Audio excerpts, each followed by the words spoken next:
estar aqui mais um dia para conversar sobre o Guimarães Rosa. A gente está no segundo dia desse evento intitulado Grande Sertão Sertões. A primeira parte da programação foi ontem de manhã. Recebeu a professora Lorena Lopes da Costa, que falou sobre A Hora e Vez de Augusto Matraga, que é um conto sagarano, né, o primeiro livro do Guimarães Rosa. Ela explorou aí o diálogo com a tradição homérica em volta da figura do herói e em diálogo também com o que o Guimarães Rosa faz em Grande Sertão Veredas. E hoje a gente tem o prazer enorme de receber o Cristiano Araújo, a Milena Queiroz, nossos professores de literatura aqui da FECIL, né, da Faculdade de Educação e Ciências Integradas do Litoral Leste, a UES. A Vanessa foi providencial, o homem factótum, Alan, que resolve todos os BOs. Obrigado, Alan, por olhar a questão aí do microfone. Mas eu já agradeço muito aos meus dois colegas, que são estudiosos, especialistas da área de literatura brasileira, em especial Guimarães Rosa. Os dois têm trabalhos de pesquisa com Guimarães Rosa, com a literatura rosiana, em especial Grande Sertão Veredas, e vão compartilhar um pouco aqui conosco dessas pesquisas hoje. A gente tentou arduamente ler com 3 ou 4 bravos espíritos, ler o Guimarães Rosa, né, o Grande Sertão juntos, mas a gente pereceu no caminho, houve um recesso no meio do caminho, e aí a gente ficou ali por volta da página 250 nessa leitura conjunta. Obrigado, Alan. Sempre brilhante, maravilhoso, multividente. Eu agradeço então a esses alunos que tentaram arduamente cumprir essa leitura. Vanessa está aí, Pedro está aí. O terceiro era o Cairo, né? E o Levi, da matemática, participou de uma das sessões. Esteve ontem na leitura de A Hora e Vez de Augusto Matraga também. Mas, de fato, o recesso dificultou um pouco a prática da leitura. E aí ficou para cada um terminar por conta própria. Mesmo quem não tenha conseguido ler ou começado a ler, espero que essa apresentação dos dois professores seja instigante para que vocês entrem em contato. Guimarães Rosa é um autor fundamental da literatura brasileira e mais que brasileira, da literatura mundial. É sempre impressionante quando a gente volta a relê-lo. Nunca numa chave cordata, né? Eu acho que ler literatura é sempre para ler na chave da resistência mesmo. Então tem coisas que são inspiradoras ali para a vida, mas tem coisas que são dignas de crítica mesmo, da nossa parte enquanto leitores, e acho que nenhum autor consegue escapar disso. Nenhuma leitura que reverencia apenas me parece fazer jus à grandeza de quem quer que seja. Então é nesse espírito que eu convido, né, os meus dois colegas, Milena Queiroz e Cristiano Araújo, a se juntarem aqui a mim. Eu peço uma salva de palmas para eles. Vou apresentá-los muito sucintamente e aí passo imediatamente a palavra. Quem for apresentar, eu convido a Milena a se apresentar primeiro. Pode ficar mais para cá para ter o controle dos slides. E aqui.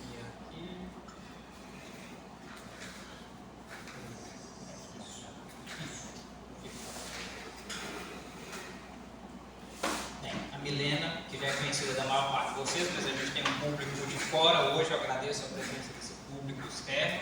Eu convidei o pessoal da Academia Aracatiense de Letras a estar presente também, né? A gente divulgou lá na rádio, como chama?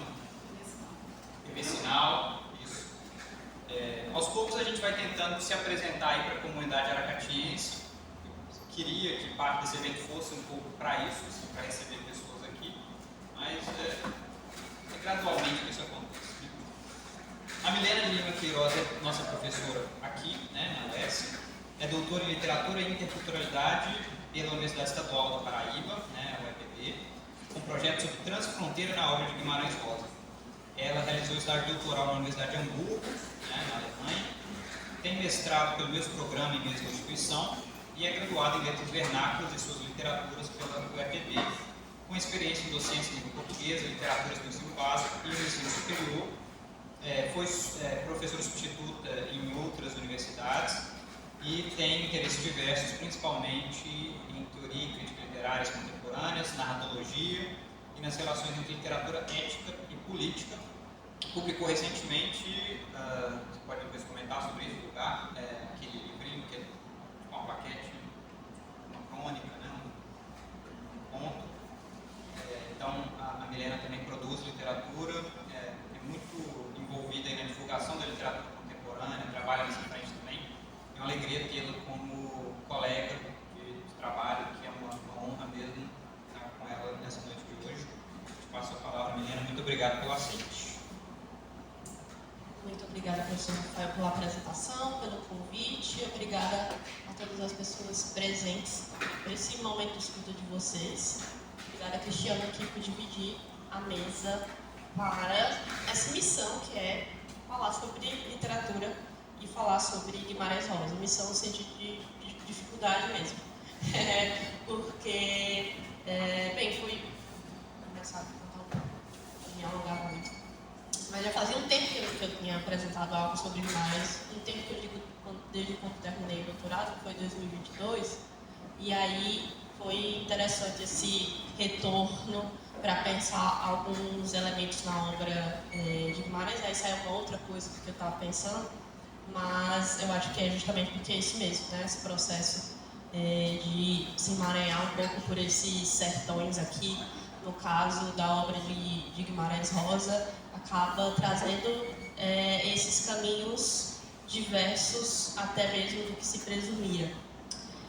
E aí, quando o Rafael me convidou para esse momento aqui, eu pensei em falar um pouco sobre as veredas partilhadas na obra de Guimarães Rosa, pensando principalmente nos chaves, que é a questão da multidão e da ferocidade na obra do autor.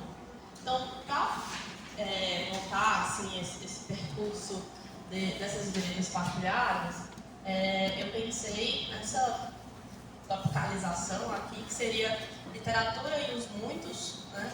Pensando dois elementos que são importantes na obra de Guimarães Rosa, que é o rio e onças, né? A partir desses dois elementos, eu fiz esse leve percurso aqui, esse breve percurso. Então, literatura e os muitos, o ambíguo contra o rasteiro, radicalização do contágio e o som do rugido, depois um comentário breve sobre uma obra de literatura contemporânea, que é um pouco o desaguar desse intercâmbio entre Grande Sertão. E uma outra obra que eu vou comentar um pouco, que é O Meu Tio e o Auarité, que é uma novela de Guimarães. Bem, começo então por esse tópico, literatura e os muitos, destaco esse trecho aqui de Grande Sertão. As coisas que há e que estão para viver são demais de muitas, muito maiores, diferentes, e a gente tem de necessitar de aumentar a cabeça para o total. Então, vamos tentar aumentar a cabeça para o total. O primeiro termo que eu destaquei aqui, que é o termo multidão, ele vem de um conceito da filosofia política contemporânea, que é de um teórico chamado Antônio Negri, e ele pensa a multidão como um termo, né, para trazer uma discussão político-revolucionária daquilo que geralmente é entendido como povo ou massa. Então seria um termo com uma perspectiva que traz uma amplitude de algumas questões em torno desses dois termos. Por quê? Para ele, o termo povo ele é muito uno, ele apresenta uma ideia de unidade que não existe enquanto comunidade, né? Que não existe no sentido de que a ausência de singularidade no coletivo é impossível, né?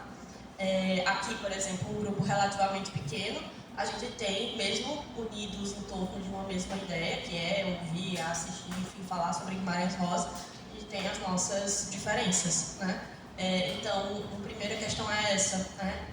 Trazer uma outra abordagem sobre o termo povo, que é cunhado muitas vezes numa ideia de unificar. E o outro termo é o termo massa, que também muitas vezes é visto muito negativamente, até na ideia de cultura de massa, né? Parece que a gente está desmerecendo.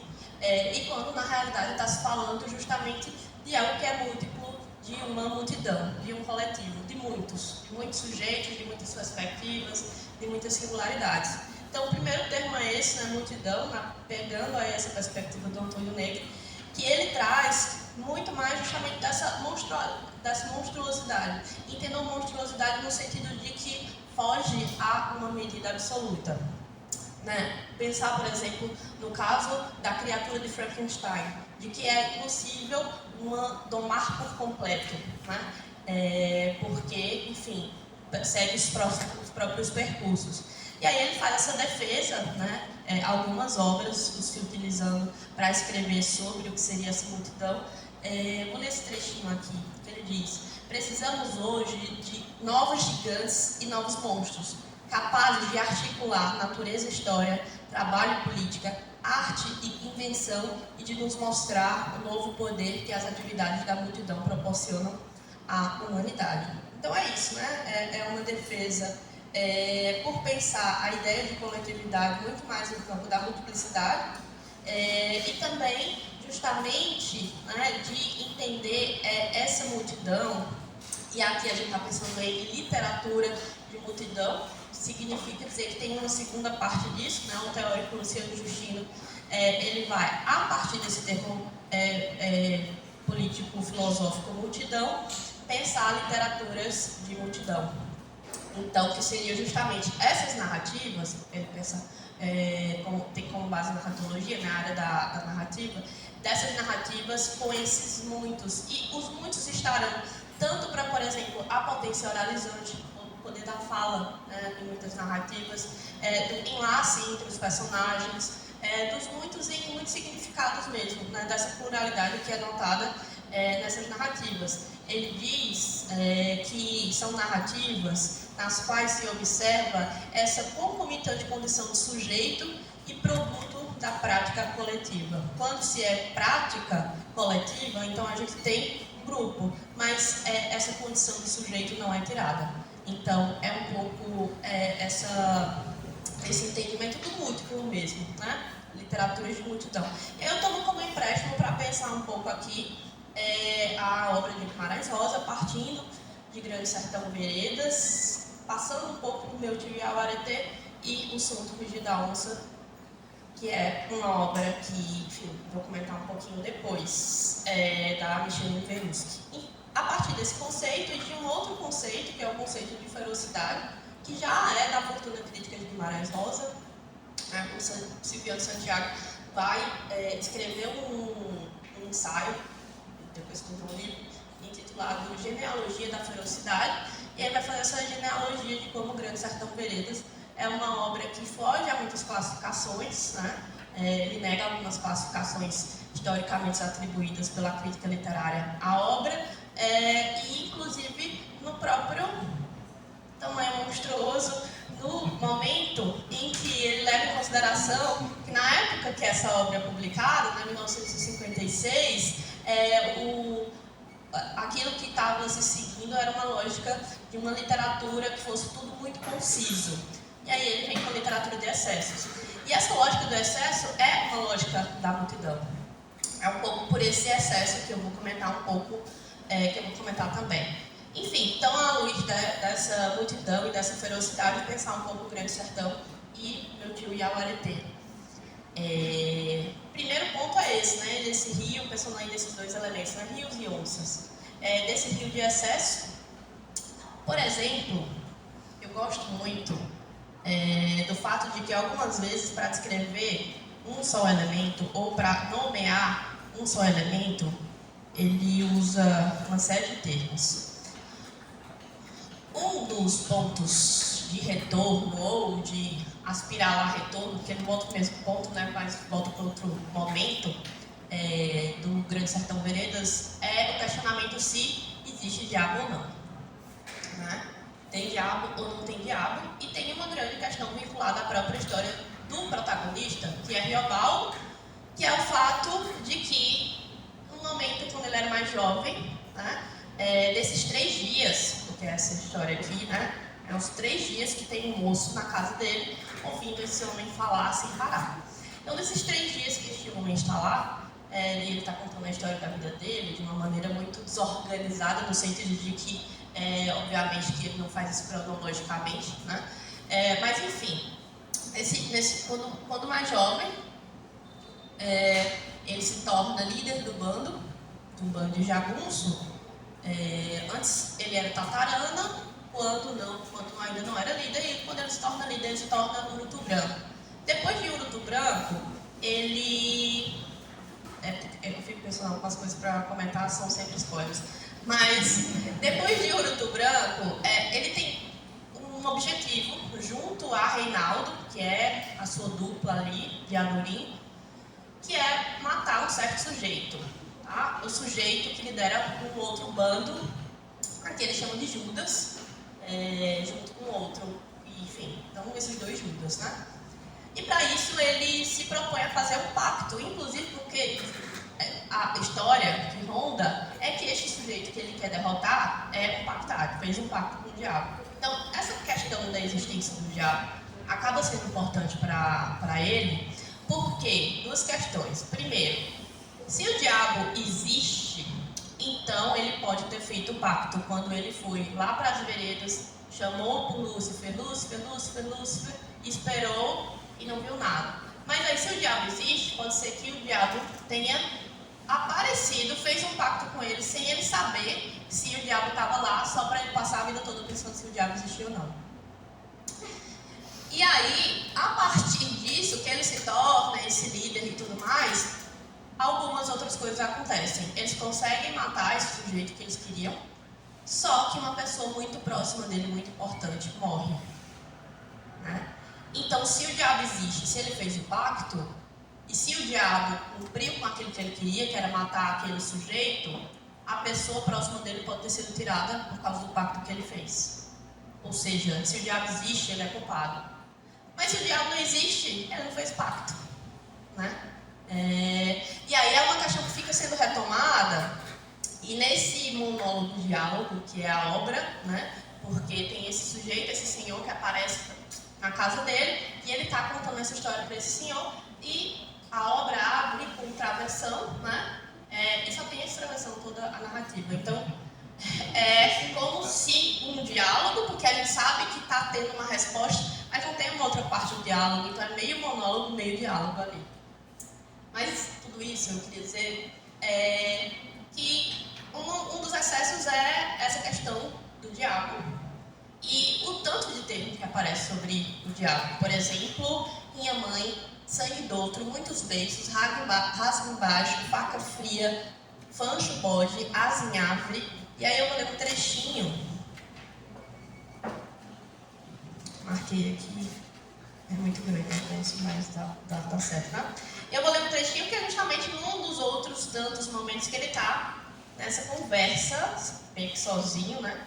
E aí ele diz o seguinte: e as ideias instruídas do Senhor me fornecem paz, principalmente a confirmação que me deu de que o tal não existe. Pois não o arrenegado, o cão, o gramulhão, o indivíduo, o gargalhado, o pé de pato, o sujo, o homem, o tisnado, o coxo, o tema, o azarápio, coisa ruim, o mafarro, o pé preto, o canhão, o dubá-dubá, o rapaz, o tristonho, não sei que diga, o que nunca se riu sem graça, pois não existe. E aí só destaquei um trechinho dos muitos que ele faz isso, né? Quando ele vai escrever ou usar um termo para um elemento só, que aqui neste caso é o diabo, ele se utiliza dos excessos, né? E aí um pouco sobre esses tipos de excessos. Um deles é nessa linguagem, né? Um outro é até, inclusive, pelos caminhos que Reobaldo passa, né? Tem uma outra questão que é interessante, que é sobre, a gente acompanha muitas facetas desse Reobaldo, desde criança, quando conhece Diadorim, até quando começa a estudar e aprender a ler, se torna professor, se torna jagunço tatarana, se torna líder do Urutu Branco e também aquele momento que ele narra que ele é justamente um senhor fazendeiro. Mas um outro elemento que é bem interessante, justamente porque eles vão passando por paisagens completamente diferentes, isso é muito particular, inclusive pelas descrições de pássaros e de outros elementos de fauna e flora na narrativa, é que ele passa por lugares como Cocos na Bahia, Águas Lindas de Goiás, por Chapada Gaúcha, em Minas, por inclusive Liso do Sussuarão, que era um local que que só era registrado oralmente até então, né?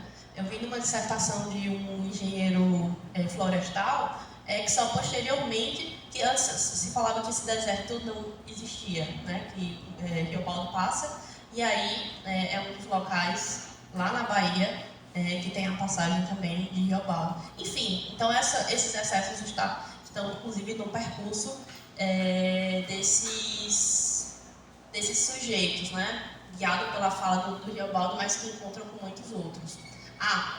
Só para nível de curiosidade, ele registra pelo menos 420 lugares diferentes na narrativa, então é muito lugar. O outro ponto é o intercâmbio da própria condição do pensamento, o fluxo do pensamento de Riobaldo, de acordo com a relação com os outros sujeitos, né? De questionar a vida, de se deparar com novidades, inclusive com a própria relação com o Diadorim, né? De questionar os próprios sentimentos e de uma maneira mais profunda até a própria sexualidade. Então, destaco aqui um pouquinho, só um segundo, a importância dessa figura cambiante que é a personagem de Diadorim. E aí eu leio esse textinho em que é muito bonito, que ele diz o seguinte: as coisas que há e estão para ver são de mais e muitas, muito maiores diferenças, e a gente tem que necessitar de aumentar a cabeça para o total. Todos os sucedidos acontecendo, o sentir forte da gente, o que produz os ventos. Só se pode viver perto de outro e conhecer outra pessoa sem perigo de ódio se a gente tem amor. Qualquer amor já é um pouquinho saúde, um descanso da loucura. Deus é que me sabe. Reinaldo era de Adorim, mas de Adorim era um sentimento meu.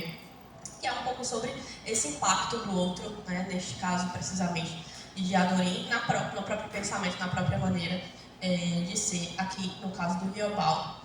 Eu gosto de destacar também esse fato que estruturalmente na narrativa a gente tem essa coisa da partilha, ainda com o fato de que toda narrativa é uma partilha da história de Riobaldo com a pessoa que chega na casa dele, né? Ele está partilhando ali.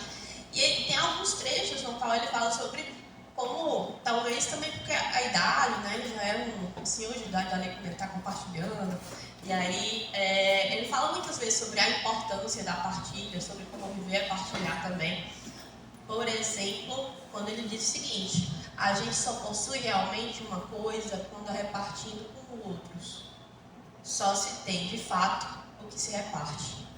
Então, o primeiro ponto que eu queria destacar era esse dos excessos, né? Dos excessos dos lugares, dos excessos na linguagem, dos excessos do contágio com o outro, que é algo que eu vou retomar, né? E para fechar sobre esse termo multidão, a Eloísa Starling vai falar que em Grande Sertão Veredas, a multidão é onipresente, movimenta-se sem cessar como uma figura secreta ou figura intrínseca do texto, surgindo repentinamente e com a mesma velocidade, desaparecendo para brotar de novo mais adiante. Como se a multidão fosse nesse próprio fluxo do que é o rio, né? Nascente num outro momento e ao mesmo tempo o rio no sentido do fluxo de como a fala do próprio narrador. Inclusive, algumas vezes ele diz, né? A fala dele é sinuosa como um rio. E o primeiro destaque que eu queria fazer era isso. Uma segunda parte, vou comentar aqui um pouquinho, sobre o ambíguo contra o rasteiro. Uma outra questão na obra é o elemento da incerteza. A incerteza como um elemento que é retomado muitas vezes na obra. Por exemplo, sobre esse questionamento do diabo, e dessa existência ou não, então tudo fica no campo do questionar-se. Mas, nessa obra aqui, que se chama Riobaldo, a Justiça já acusa suas máquinas de guerra, do advogado indigenista Renan Porto, ele vai pensar como na narrativa, principalmente pensando a condução do personagem Riobaldo, a gente tem essa ideia de justiça que é muito ambígua, né? mas ao mesmo tempo que ela se faz como um reverso de uma injustiça do Estado. Então, o entendimento de justiça que guia Riobaldo, principalmente quando ele vai circulando pelo mundo jagunço e vai se impactando por outros personagens como Joca Ramiro, por outros líderes que ele tem ali uma admiração, seriam justamente aqueles líderes que se opõem contra uma injustiça estrutural. E a ideia dele era justamente que fosse possível um outro caminho. Essa noção de justiça acaba sendo muito ambígua, né? Até porque, de certo modo, ele está criando o próprio entendimento de jagunçagem de algo não oficial, né? Então, se a justiça é aquilo que é oficial, há uma contradição na criação de um grupo de jagunçagem e da liderança de um bando. Um outro ponto junto com isso é que essa ambiguidade ela também está na própria ideia do ato de narrar do Riobaldo, né? E aí eu destaco esse trechinho quando ele diz: penso como o rio tanto anda. Em que, acho que eu marquei aqui também, que ele diz na realidade por completo o seguinte: conseguiu pensar direito, penso como o rio tanto anda, que as árvores das beiradas mal nem vejo. Quem entende o que eu queira? E na realidade, muitas vezes ele está se justificando para essa outra pessoa que está ouvindo também. Assim, ó, você me desculpe que eu sou meio enrolada, que a minha memória está meio ruim, e a minha maneira de narrar é essa aí desse fluxo um pouco insano. Mas é esse percurso do rio, né, que também ajuda a entender essa cartografia do entendimento de justiça de Riobaldo. E aí, neste livro, o Renan Curto vai dizer o seguinte: a essa cartografia derivada do raciocínio instrumental que instaura o homem como dominador da natureza, que é uma perspectiva rasteira, opõe-se ao olhar de Rosa, partindo quase irresistível. Riobaldo. Baldo, que é a margem, rio, né? E o próprio nome do personagem, Riobaldo, a margem do rio. Então, que esse personagem seria justamente uma maneira de pensar, né, ou de apresentar justamente o ambíguo contra o rasteiro, contra o intolerante. Então, o pensamento tolerante ele vem sempre completo de certezas, então seria um questionamento ou uma maneira de viver um pouco nessa margem da obviedade ou da margem da certeza absoluta. Que ele continua dizendo que faz todo sentido, pois o próprio narrador diz pensar como um fluxo fluvial. Então, ele pega isso tanto dos entendimentos da própria lógica de justiça dentro do narrativo, como na própria estrutura do que é esse narrar. Porque tudo é cambiante, inclusive aquilo que o narrador, ao fazê-lo e estando com o outro perto, ele pergunta o que ele está incerto sobre aquela definição, sobre o entendimento que ele tem. E aí, enfim, essa narrativa acaba se tornando esse percurso sinuoso também. E um elemento outro ainda é a política de alcateia, é a política de coletivo ali, né? A gente pode pensar no caso do bando ali quando está sendo guiado por Riobaldo, que no caso ele já se tornou muito branco, tem um grupo no qual ele chama de 4 humanos e eles decidem não fazer mais parte. Nessa decisão de não fazer mais parte, ele diz, ó, a máxima do bando é justamente que o jagunço sai na hora que quer, que é justamente parte desse entendimento de uma justiça que é ambígua, né? É preciso dizer, mas que se coloca contra a injustiça de Estado. E aí eu passo para pensar em 2 elementos rapidinhos aqui antes de concluir e comentar um pouco o Meu Tio e a Uaretê, que é essa novela que eu gosto bastante, particularmente. E aí, a partir do Meu Tio e a Uaretê, a gente pode pensar um pouco a radicalização do contágio. Contágio no sentido de se contagiar com o outro mesmo. Da mesma maneira como isso acontece, aliás, isso acontece no Grande Sertão, né, desse contágio com o outro no sentido de questionar as próprias certezas e tudo mais ao longo da vida de Riobal, mas isso acontece de uma maneira muito mais radical, até quase literal, em Meu Tio Iauaretê, desse contágio com o outro. Nesse trechinho aqui, do Meu Tio Iauaretê, disse o seguinte: elas sabem que eu sou do povo delas. O narrador, primeira observação, é que tem uma estrutura relativamente semelhante a Grande Sertão. Também temos um monólogo / diálogo, e também é alguém que chega, toque na casa do protagonista e ele começa a conversar, só que a gente não tem a outra parte do diálogo, né? Então, essa estrutura, de modo geral, é similar. Mas tem uma diferença... esqueci destes detalhes. O Meu Tio Iauaretê foi escrito 5 anos depois de Grande Sertão, mas, se não me falha a memória, só foi publicado postumamente aqui. Pelo menos essa reunião foi póstuma, não lembro se foi publicado em algum espaço ainda em 61. E aí, o que eu dizia? Sim, aqui a gente acompanha esse personagem, tá? O sobrinho do Iauaretê. De início, esse personagem é apresentado como Tonho. Só que ao passar da narrativa, esse personagem, que em algum momento da vida, esse protagonista, esse narrador, em algum momento da vida já caçou onça. Agora, ele se desveste da pele de gente e ele é onça. E a gente acompanha na linguagem do narrador esse percurso do Tonho Tigreiro.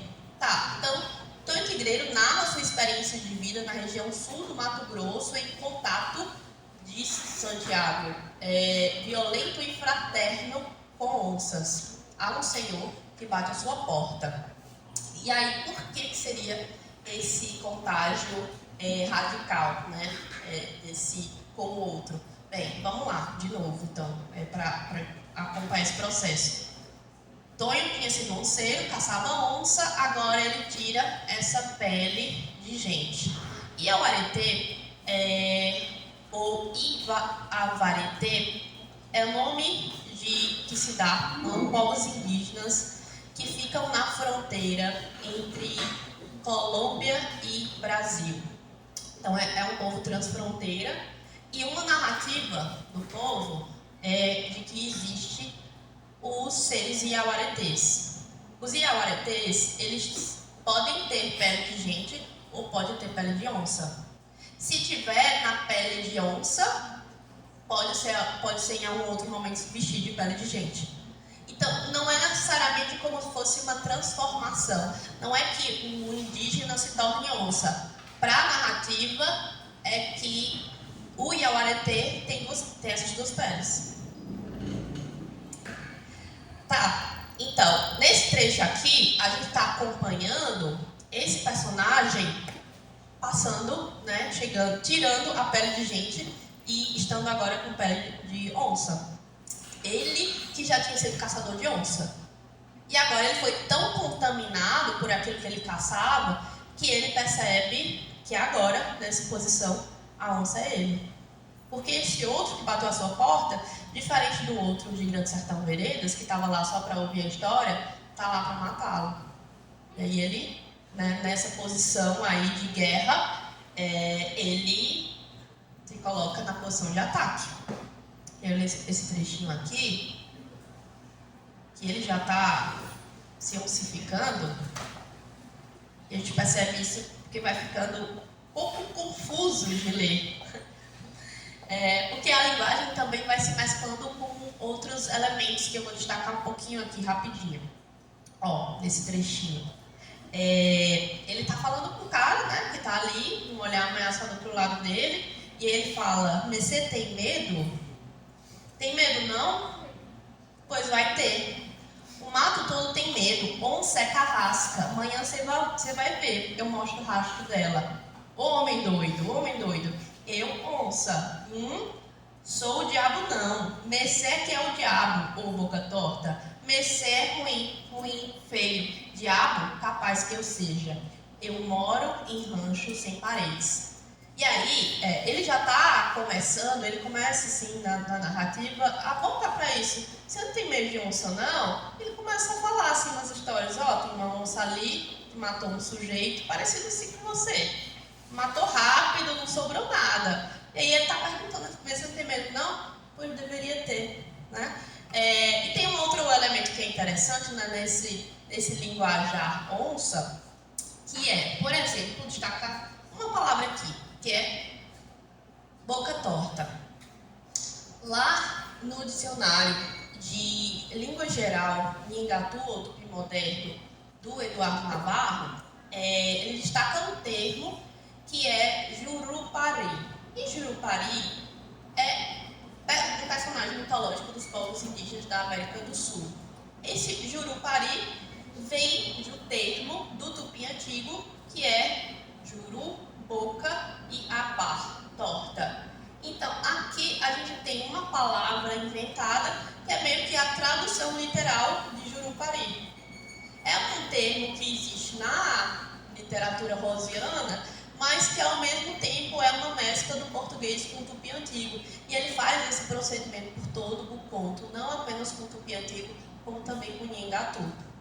Então, essa radicalização do contato, né, está ali, inclusive, com idiomas.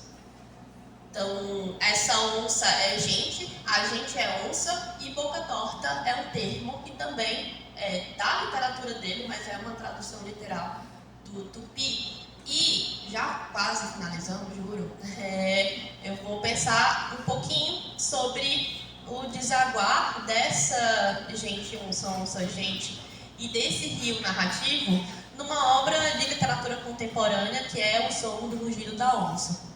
O Som do Rugido da Onça foi um romance publicado em 2021 por Michele Veruschi. E tem alguns elementos que são bem interessantes de pensar nessa partilha. Eu acho que é uma continuidade da partilha tanto de Grande Sertão quanto do Meu Tio Iauaretê. E eu vou destacar só alguns elementos brevemente. Por exemplo, lá na dedicatória, esqueci a palavra, na dedicatória, a Micheline dedica a meus Iauaretês, né? Ela está chamando os filhos dela de oncinhas, de Iauaretês. A primeira referência aqui, né? Quando abri a página já, então essa onça aqui tem história. Um outro elemento que eu vou destacar, mas antes eu vou comentar bem rapidinho sobre a sinopse. Bem, O Som do Rugido da Onça é uma obra que ficcionaliza um fato. O fato que é ficcionalizado aqui é de que no século XIX, 2 cientistas alemães sequestraram 2 crianças brasileiras da etnia Yanomami e levaram para a Alemanha para estudar essas crianças, como objeto de estudo, assim, como 2 criaturas. Essas crianças, inclusive, não foram registradas com seus nomes indígenas. Os únicos registros que tem delas são os nomes que foram dados por eles, né? E elas foram exibidas em desfiles, enfim, até que elas morreram.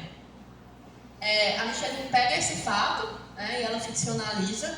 Aqui a gente tem essas 2 crianças criando uma outra rota de vida, uma outra rota para si.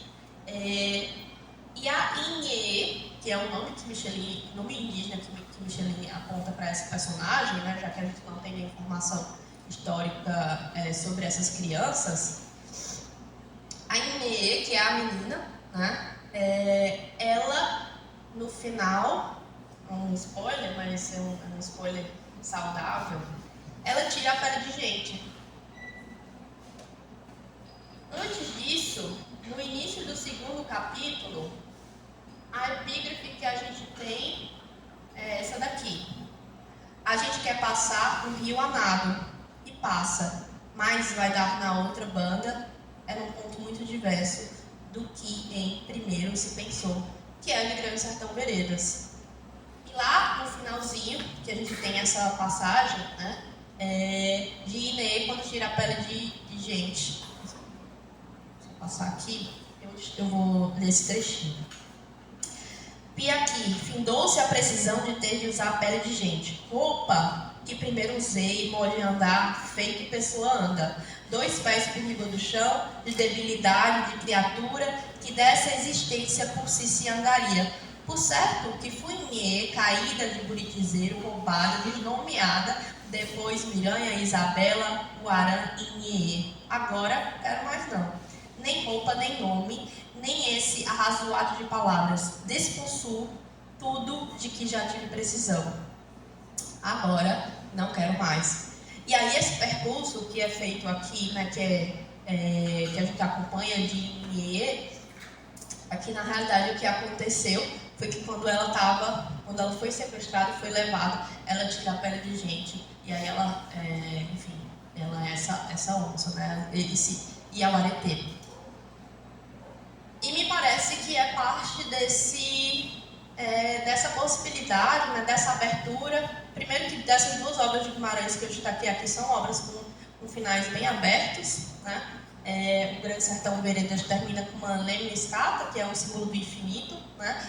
O Meu Tio Iauaretê termina com a linguagem de onça, né? Depois eu espero que vocês leiam, e aí me digam o que vocês acham do último parágrafo. O ideal mesmo é tentar ler em voz alta, porque eu acho que fica mais interessante ainda. E aqui, né, eu acho que tem uma parte desse rio, desse fluxo, né, dessa partilha, desse percurso, e o som do rugir da onça, tanto do Grande Sertão, com essa narrativa que é fluxo, como dessa condição onça, que está inclusive nessa narrativa Iauaretê, que foi ficcionalizada em Meu Tio Iauaretê e depois no romance de Michelin.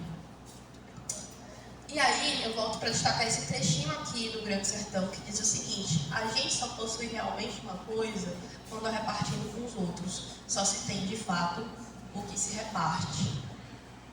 E com isso, eu concluo aqui pensando não efetivamente como uma conclusão. Eu roubo as palavras de Carola Saavedra no livro O Mundo Desdobrável, dizendo que não acredite em conclusões, né? Porque elas só são ilusões de que a gente conseguiu chegar a um ponto absoluto, mas que eu pretendi falar aqui um pouco justamente sobre esses excessos, essas curiosidades e essas conexões na obra de Guimarães Rosa, desembocando aqui em Michelin Verunski, para pensar sobre essas veredas partilhadas e esses mundos possíveis que se abrem, e agradeço pela partilha do tempo de vocês.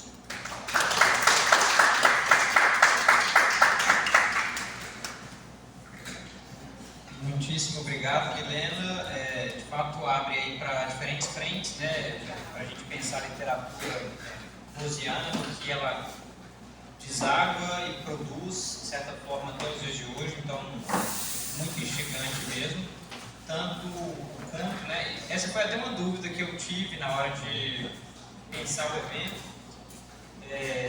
Ler o Meu Tio o Iauaretê ou A Hora em Vez de Augusto Matraga. Os dois levam ali mais ou menos 1h10, 1h15 de leitura corrente, né? Pode ser um pouquinho mais, a depender do nível de dramaticidade do narrador, mas eu acabei optando por A Hora em Vez justamente porque é um pouco menos radical em termos de criação artística, né? Um pouco menos chocante do que o Meu Tio o Iauaretê, mas isso inclusive pode servir um pouco de convite, né? Para que a gente ou leia individualmente, né? Vocês aí, ou eventualmente leia num próximo evento, numa próxima ocasião. É muito legal. Se tiver, pode fechar, que tá. É o meu, né? O seu estava aberto já. Está no PDF. Nesse aqui, ó, nesse símbolozinho aqui, ó. Aí. Beleza. Então, muito obrigado, Milena, sensacional as frentes que você abre para esse essa linguagem barroca, né, para essa linguagem do excesso do Guimarães Rosa. E a gente apresenta agora o Cristiano Santos Araújo, que é nosso colega aqui também na UES. Acho que todo mundo aqui presente já teve aula com ele em algum momento. Ele é doutor em Literatura e Práticas Sociais na UNB, com a tese de Cro, um testemunho poético do humor no samba carioca, e doutor em Ciências da Religião na PUC Goiás, com a tese Cronos Kayanank, Vestígios do Sagrado e João Guimarães Rosa. Então vejam que, assim como a Milena, o Cris também tem estudos aí, né, nível de pós-graduação, especificamente sobre Guimarães Rosa. O mestrado dele tem por título Nem Deus Nem Demo, o Homem Humano no Palco Polifônico do Grande Sertão Veredas, defendido lá na UERJ. Além disso, ele realizou estágio pós-doutoral no programa de pós-graduação em Ciências da Religião na PUC Goiás. E acabei de receber aqui como presente. Então vejam que organizar evento nos oferece aí vantagens materiais na vida. Obrigado, Cris. O livro publicado em, salvo engano, 2022, Final de 2022.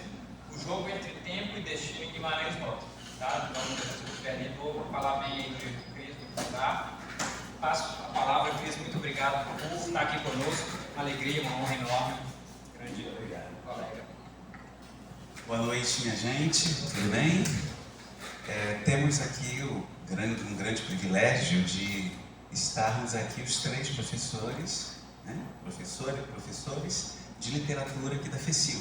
Né? Nós 3 lutamos bravamente contra alguns outros, uma centena e pouco de candidatos, e estamos aqui para partilhar pesquisas, interesses, tá? Como você vai perceber, são recortes, interesses que cada um de nós tem diante da literatura e diante do texto literário, tá? Então também agradeço a Milena pela partilha, né? Fui anotando aqui um monte de coisa, eu e meus garranchos, minha pichação, mas depois vou atrás de muitas informações, e também ao professor Rafael pela organização deste evento em que aqui estamos, tá? Então o nome deste evento é Grande Sertão, Sertões. O primeiro momento de fala, eu faço uma homenagem a este professor que está aqui atrás de mim, professor Manuel de Souza e Silva. Foi meu professor na Faculdade de Letras, no início dos anos ali de 2002, tá? Na Universidade Federal de Goiás. Professor Manuel foi professor de Literatura Brasileira 2, que era o ano inteiro naquela época, né, na graduação de Português e Francês, e eu cheguei na faculdade com interesse mesmo pela língua francesa, mas depois desta aula eu fui para a literatura, depois desta aula com ele. É um professor recém-falecido, não, faleceu no ano de 2019, na Unilab, porque depois ele saiu da UFG e foi para a Unilab, mas foi um professor muito importante porque, e aí eu começo como que eu tive acesso ao Guimarães Rosa. Na minha infância eu não tinha acesso a livros, não tive essa oportunidade, só fui de fato ter acesso à literatura na faculdade. E ele chegou na sala, Literatura Brasileira 2, com obras de Guimarães Rosa, e começou a ler O Grande Sertão Veredas, e foi a primeira vez que eu ouvi falar de Guimarães Rosa, a primeira vez que eu ouvi falar de Grande Sertão Veredas, e aquilo impactou a minha caminhada, e não apenas a caminhada, como também interesses, estudos e também a carreira. Então faço essa homenagem a ele como essa exemplificação de um poder revolucionário e evolucionário na minha própria existência, ao conhecer a educação superior e ter acesso a uma educação superior em literatura, também a força revolucionária deste professor, também a força de um autor, ou de uma teoria, ou de algum recorte que você se interessa e quer se dedicar àquilo em anos de pesquisa, e também de um livro. Então, após esta aula, no ano de 2002, eu passei aí quase 2 décadas em cima, vou mostrar para vocês assim, passei quase 2 décadas em cima destas 624 páginas, que eu li algumas dezenas de vezes, anotando, reanotando. Então eu escrevi um livro em cima de outro livro, São anotações, páginas, onde está a palavra homem humano, onde que aparece, onde a palavra demo. E foram 2 décadas em que pude fazer esse percursozinho. A graduação em letras, escrevi sobre Diadorim, Metáforas da Religião. O mestrado em literatura comparada na UERJ, Nem Deus, Nem Demo, Diadorim, Homem Humano, no palco polifônico do Grande Sertão Veredas. O doutorado em Ciências da Religião na PUC, que é o Cronos Kaya Nagike, vou falar depois, que é um conto deste livro. E também um pós-doutorado na Universidade Federal da Paraíba, que eu comecei em 2018, mas foi interrompido por forças ocultas de departamentos dentro da Universidade Federal da Paraíba. Eu não pude dar prosseguimento, então interrompi lá atrás. Tá? Então, de qualquer forma, e a Milena falou sobre isso, este autor mudou de alguma maneira a minha caminhada. Guimarães Rosa nasceu em 1908. No ano em que morre Machado de Assis, Guimarães Rosa nasce. Os 2 grandes autores de prosa e contos da literatura brasileira. Guimarães Rosa foi um mineiro de Cordisburgo, e eu estive em Cordisburgo somente uma vez. E ao chegar em Cordisburgo, eu entrei por uma rua, uma estrada que estava em reforma, me perdi, o carro quebrou, mas ainda assim consegui chegar. Então a entrada em Cordisburgo foi meio hierofânica, foi meio problemática, com algumas visitações sobrenaturais e naturais, mas consegui chegar lá. Lá está a casa onde ele morou, é um museu na cidade de Cordisburgo. E esse mapa mostra um pouquinho disso, Esse Alto Norte, a história em Grande Sertão Veredas passa-se nesse Alto Norte de Minas Gerais, direcionando para Goiás, direcionando para Bahia e também essa nascente do Rio São Francisco até esse norte, nordeste, dentre os tantos rios, este grande rio nacional que é o Rio São Francisco. Este autor era médico, foi médico, mas depois dedicou-se também à diplomacia. Foi embaixador em Hamburgo, Alemanha, Bolívia, em outros lugares, e dedicou-se à medicina, dedicou-se também, principalmente, à diplomacia, mas também à literatura. Grande Sertão Veredas é uma obra de 1956 e é, de fato, um clássico. E lembrando clássico no conceito de Ítalo Calvino, lá na 6ª tese dos 14 tese dele, ele vai falar que o clássico não é uma obra que você diz estou lendo. O clássico é uma obra que você diz estou relendo. E um estudante me perguntou, mas professor, hoje, a primeira vez que o senhor leu o Grande Sertão Veredas, o senhor entendeu alguma coisa? Eu falei, olha, depois de 2 décadas eu ainda estou buscando entender. Porque de fato é uma linguagem que ele criou, a partir de uma geografia inicial desse Alto Norte de Minas, em encontro com Goiás, em encontro com a Bahia, mas também ultrapasse muito esse aspecto regional, geográfico, ultrapasse muito disso acerca dos temas que ele trata. Tá? Mas, retomando no início da minha fala, por que também desse meu encontro com o Grande Sertão? Porque eu disse que na minha infância não tinha livros, mas na minha infância tinha sangue. Na minha infância tinha morte na rua, um lugar bem... O Grande Sertão eu já conhecia antes de ler o Grande Sertão. As guerras dos jagunços, que depois aprendi aqui no livro, eu via nos locais. Tinha lá o bando do Pedrão, tinha um bando do outro lado do rio, tinha as guerras naquela Baixada Fluminense, cidade de Nova Iguaçu, Baixada Fluminense. Eu via esses ambientes e esses cenários de violência, em que se recorre a Deus e ao demo para tentar sobreviver àquele mundo tão cruel e também, de outro modo, também tão humano.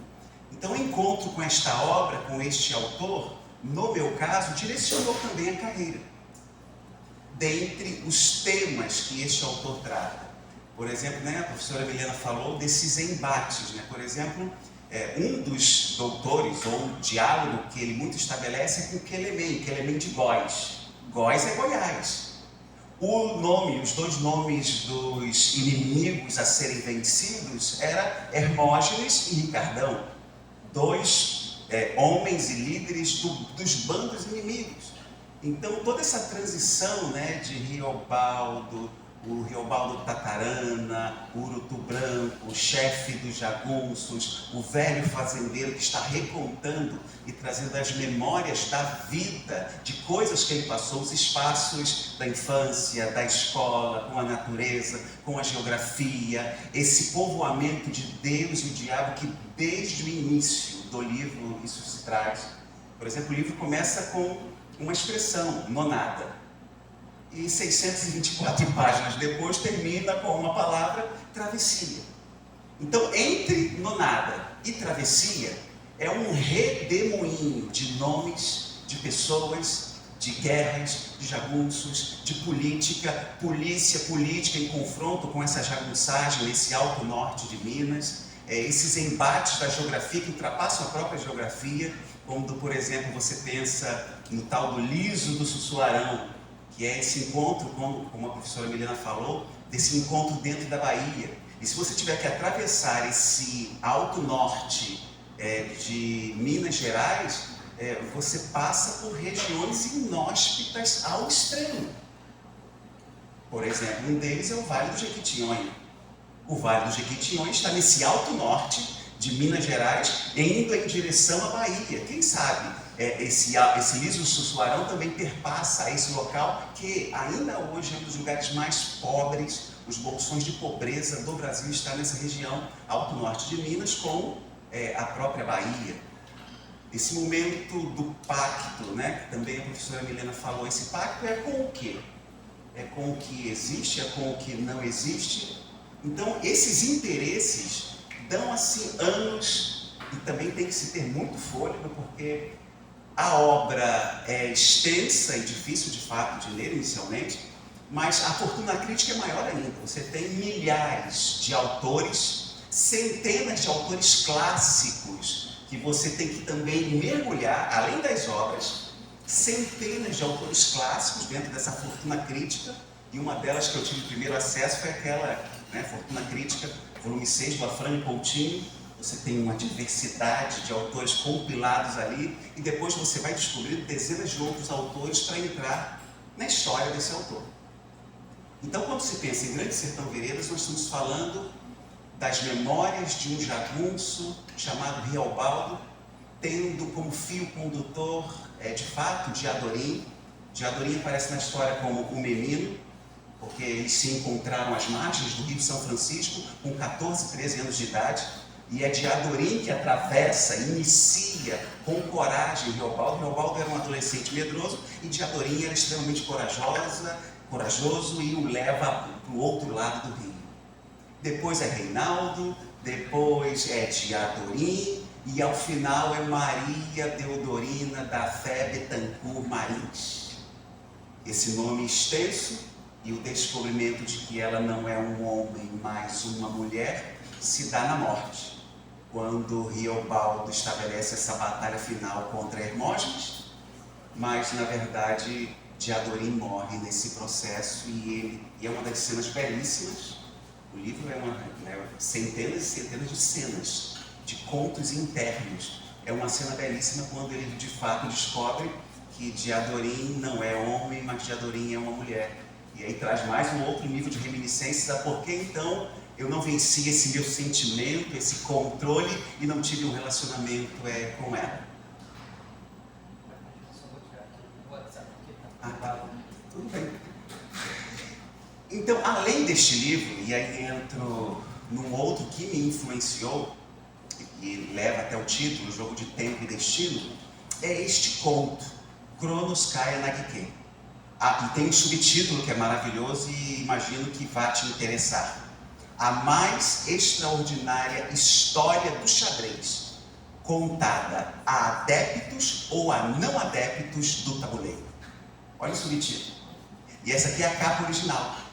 Este conto foi escrito e publicado pela revista Cruzeiro em 21 de junho de 1930. Guimarães Rosa ainda era estudante de medicina em Minas Gerais. E, não obstante ser divulgado na revista Cruzeiro, somente foi publicado em livro em 2011, com este título, Antes das Primeiras Histórias.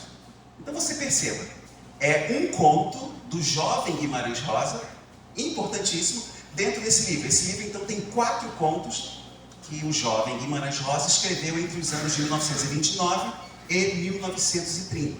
E do que trata? A capa está aí, essa capa, Cronos Kainarike, do grego, que significa tempo e destino. São os nomes que ele dá para Deus e o diabo. Então, do que trata este conto? Este conto conta a história de uma celebração, um campeonato internacional de xadrez ao sul da Alemanha, na cidade de K, e 3 pontinhos, ele não dá o nome, que mostra o personagem principal chamado Sviazhline, Dmitriov Sviazhline, um ucraniano, que é desposado com a Efrosínia, a noiva dele. Ele vai então para este campeonato e na primeira partida ele começa a ficar fraco e começa a perder a partida. Quando aparece um súbito alguém ao lado dele. E essa percepção que desse súbito alguém, ele entende que é um retrato de Satanás, uma súbita inspiração. E Satanás chega ao lado dele e começa a brincar com as peças do tabuleiro de xadrez. E então, na narrativa do conto, Guimarães Rosa diz que o Sviazhline perdeu a noção do tempo. Ele era como se ele tivesse saído do corpo e tivesse ido para um outro lugar, para uma outra sala, em que lhe é revelado algo. O que é este algo? Havia 2 jogadores nesta outra sala. Quem são esses 2 jogadores? Tempo e o destino. Cronos e Anarquia. Deus e o diabo. Para lhe mostrar o quê? As possibilidades que existem no tabuleiro e quem são essas peças que estão no tabuleiro. Então é uma série de orientações, né? Provisão e destino, tempo e fatalidade. E aí o Cronos, né, pergunta então: quanto ao meu companheiro, deves conhecê-lo de sobra, pois está constantemente entre os homens, e ouve bem a terra, aos humanos, e tudo o que fazem, desfazem, teus semelhantes, não passam de um reflexo desta partida milenar que estamos jogando. Isso é importante porque é a tese do conto. Há uma partida milenar em que Cronos e Anarquia estão jogando. Segue então essa tese. Cada lance nosso vos faz mover involuntariamente à superfície do vosso minúsculo planeta, como formigas inconscientes e vaidosas. Este é um momento desta hierofania, essa manifestação do sagrado ali, Deus e o diabo dialogando, jogando essa partida, e nesse momento do jogo você começa a perceber que bispos, reis e rainhas são essas formigas inconscientes e vaidosas que é o ser humano. O ser humano pensa que está movimentando as peças do tabuleiro, mas até que ponto talvez nós que estejamos sendo movimentados por Cronos e por Anarquia. Essa é uma reflexão que neste momento o Sviazhline está tendo, né? E ele pergunta à frente: essa partida não terá fim? Essa é a questão. E ambos dizem: reis, rainhas, bispos, cavaleiros, torres, multiplicavam-se, cresciam, adquirindo vida e movimento. Em pouco foi toda uma multidão enchendo uma planície. Como um filme sobrenatural, ele assistiu o desenrolar de toda a história e viu papas e imperadores, reis, guerreiros, frades, bandidos, camponeses, e de repente sacudiu-lhe o corpo como um arranco violento. Então é uma visão que ele está lhe sendo permitido ter, em Cronos e Anarquia estão se revelando a ele de alguma maneira. Seguindo mais à frente, para avançar ao final da leitura, que é importante ler, diz assim: Dmitri Sviazhline Dmitriov, era o nome completo dele. Foi o primeiro lugar no torneio. 11 vitórias em 11 partidas. Claro que aqui eu fui pulando, né, vários momentos do conto para ler a parte final. Haviam decorrido 20 dias desde o começo de sua amalucada excursão.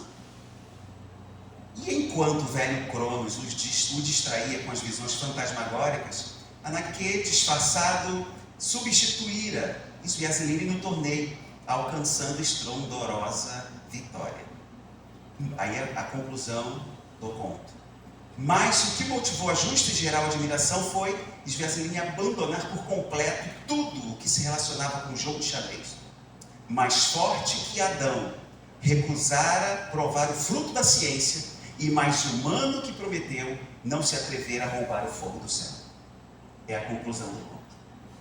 Então perceba que há um outro detalhe além disso. No meio do conto, o Guimarães Rosa utiliza-se de dois elementos do zoroastrismo persa, antigo Ilíria, que é Ahriman e Ormá. Então ele começa a transicionar entre esse conceito nosso de Deus e do diabo. Ele atribui e amplia esse conceito para tempo e destino, aqueles que de fato mexem as peças do tabuleiro do xadrez ou no tabuleiro da vida, e ainda faz diálogos com culturas monoteístas do Antigo Oriente.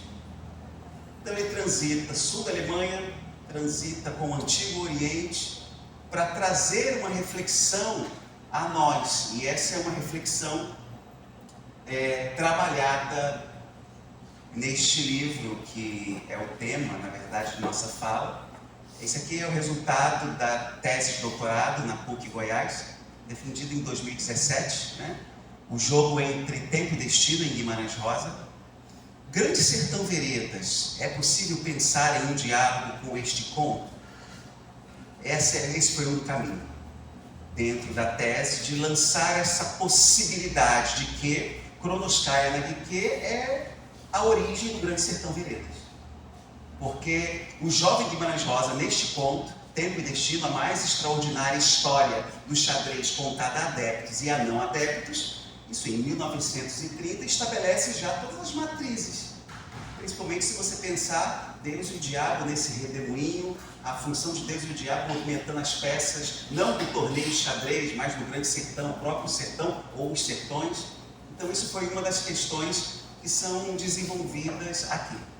Uma outra questão é até que ponto, né, o literário pode servir essa capacidade de ser um arquivo e um registro, né, de imaginário social ou de construções de realidades a partir do autor. Isso é importante para a gente, porque se de fato a gente faz uma leitura, como a Milena apresentou e eu falei também bem rapidamente, tem uma geografia de fato local, tem aquele tipo de pessoas, e a ficção ultrapassa até aquele tipo de pessoas e pela própria geograficidade daquele local, o Alto Norte de Minas, Goiás, Bahia e etc. Um outro aspecto é possível, tendo a literatura sendo, e essa é uma hipótese, um arquivo e registro, é possível vermos vestígios de Deus, do demo e do homem humano através dessa literatura? Então são questões que foram pensadas e escritas e estão aqui nesta obra, neste livro. Tá? Nesse meu percurso foram 2 livros, né, especificamente sobre Guimarães Rosa publicado. O do lado de lá, Nem Deus Nem Demo, de Adorim, foi publicado pela editora Todas as Musas, que é a dissertação de mestrado na UERJ. E esse aqui, né, O Jogo Entre o Tempo e o Destino, em Guimarães Rosa, foi publicado, né, mais recentemente. E também sobre Guimarães Rosa, vocês podem ter acesso a isso tranquilamente. Tem diversos artigos que foram publicados, acho que uns 9 artigos, que nos últimos anos foi publicado em relação a ele. Tá? Mas permita-me abordar especificamente o que me chama muito a atenção, e por isso faço esse diálogo, né, Kronoskaya Nagike e Grande Sertão Veredas, essa figura de Deus e do diabo sobrevoando, e não apenas sobrevoando, mas alicerçando dentro da cultura brasileira. Tá? E o próprio subtítulo é interessantíssimo deste conto, né, que é a mais extraordinária história do xadrez contada a adeptos e a não adeptos do tabuleiro. Isto é, se você quer fazer parte do jogo ou não, se você acredita em Deus ou não, se você acredita no diabo ou não, se você acredita no homem ou não, esses valores, Deus, diabo, sendo uma estrutura de controle, e acaba sendo, está não apenas nesse imaginário norteando a vida desse Alto Norte de Goiás, como também do próprio Brasil. Mas essa parte, que é a conclusão do Grande Sertão Veredas, é que me faz caminhar ao longo aí de 2 décadas.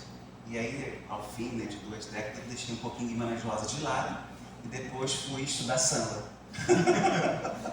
Falei, não, deixa eu ficar de lado e vou pesquisar samba de crawl, humor, samba carioca, culturas pretas. Foi uma pesquisa recente, depois de eu me afastar um pouquinho de Guimarães Rosa no ano de 2018, 2019. Mas é a parte final, a sentença final, o querigma final e, por final, entenda-se talvez o início de tudo. Essa parte aqui que permita-me ler é a página 624. E aí já começo a finalizar a fala para depois seguirmos a nossa caminhada aí.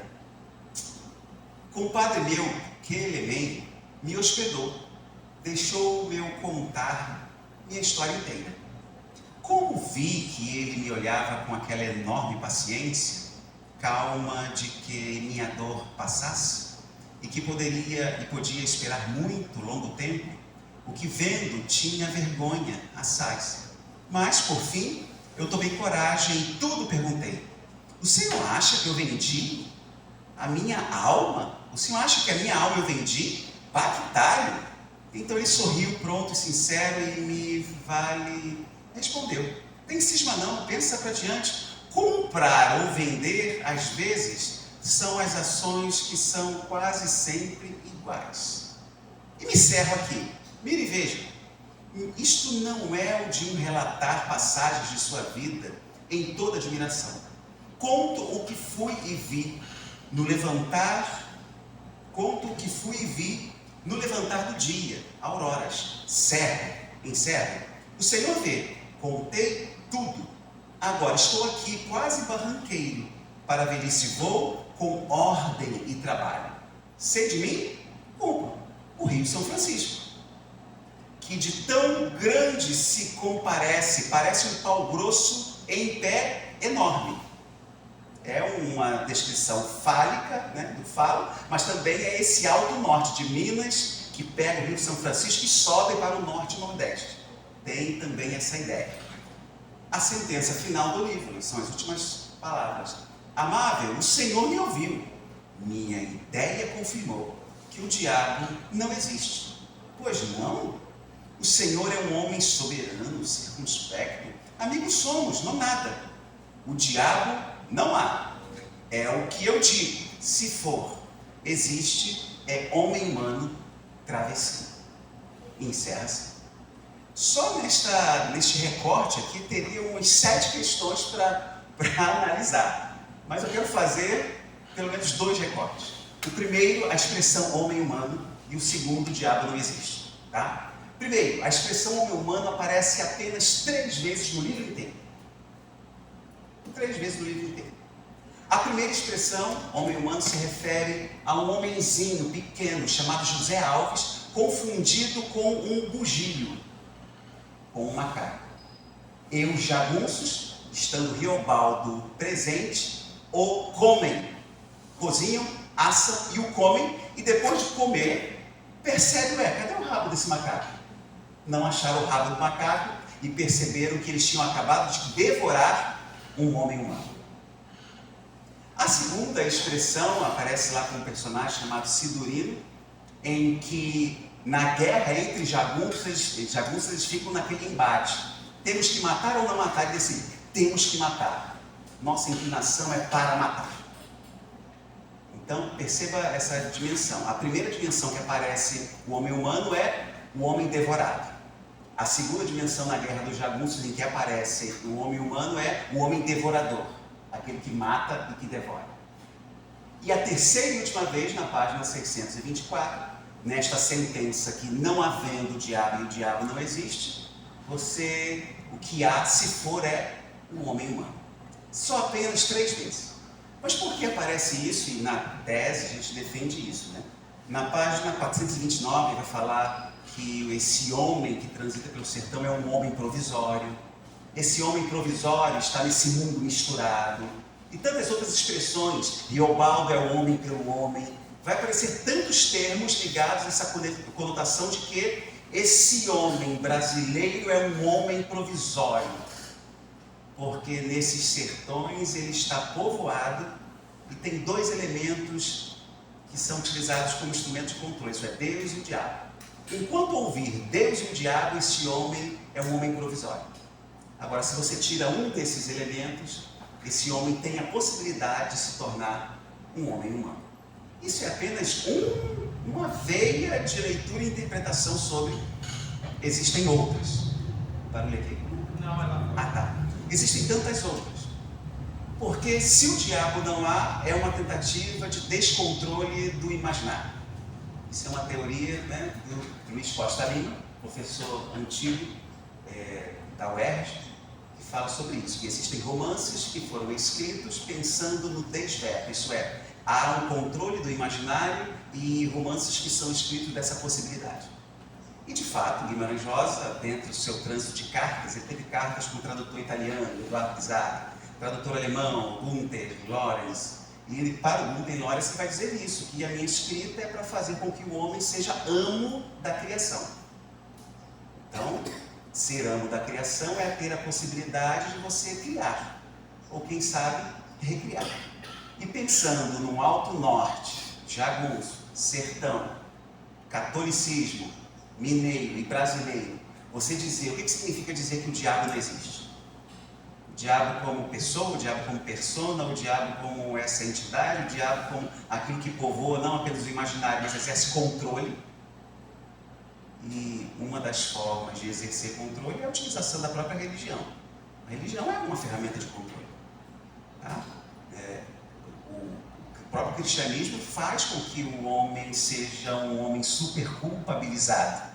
Isso está na história do medo do Ocidente. O Jean Delumeau vai dizer isso, que o cristianismo é que faz com que estabeleceu essa noção de culpa, pecado, e culpa, pecado, céu, inferno, Deus e diabo estabelece um controle, e o controle através do medo.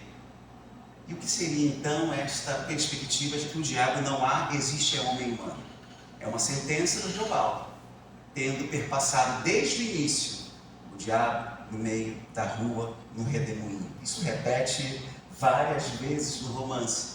Então é um homem que enfrentou, que dialogou, que vivenciou essas experiências de Deus e do diabo, e de um homem provisório, e muito provisório, pôde ter pelo menos a chance de se tornar um homem humano.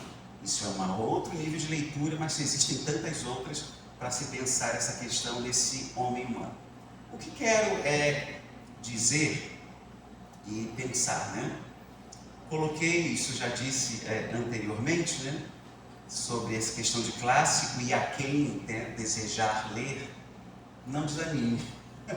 Siga além da página 200 e tal. Porque é um encontro. É um encontro. A literatura tem esse encontro que faz você pelo menos pensar. Então, um dos conceitos de clássico é esse, né? Ler um clássico. O clássico é um livro que nunca terminou de dizer aquilo que tinha para dizer. Clássico é um livro que você não diz assim, estou lendo, mas na verdade você diz, eu estou relendo.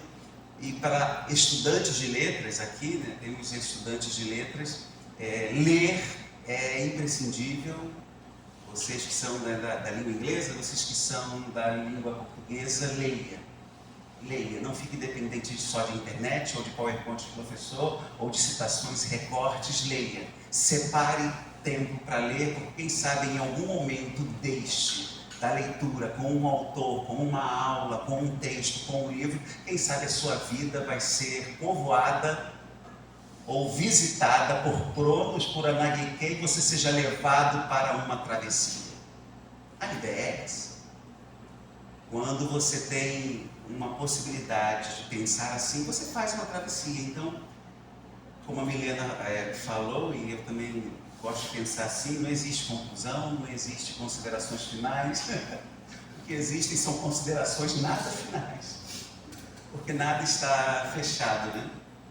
A literatura de João Guimarães Rosa, com um acesso, um testemunho, um desvendamento, né, de arquivos do sagrado, do humano, da cultura e sociedade, tempo e destino, né, esse jogo e essa saga de dúvida, né, para as travessias desse homem muito provisório no tabuleiro da vida chamado sertão. Essa grande partida, essas tensões, essas disputas. Tem disputas políticas no grande sertão, disputas geográficas, disputas do sagrado, disputas da linguagem, disputas brasileiras, disputas, é o que mais tem, disputa e tensão. Disputas e tensões, tendo ali essa povoação de Deus, diabo, homens, violências, pactos e tantas outras influências, né? Uma das coisas para se pensar, e a gente finalizar, é que tanto Guimarães Rosa, Riobaldo, Sviazzi Lime podem ser esses homens humanos que de fato ousaram pensar e ousaram chamar essa persona tão utilizada no catolicismo e cristianismo brasileiro e mundial como instrumento de controle e de medo, chamar tanto Rosa, Riobaldo e Sviazzi Lime, esses homens humanos ante essas ressignificações do sagrado e da vida.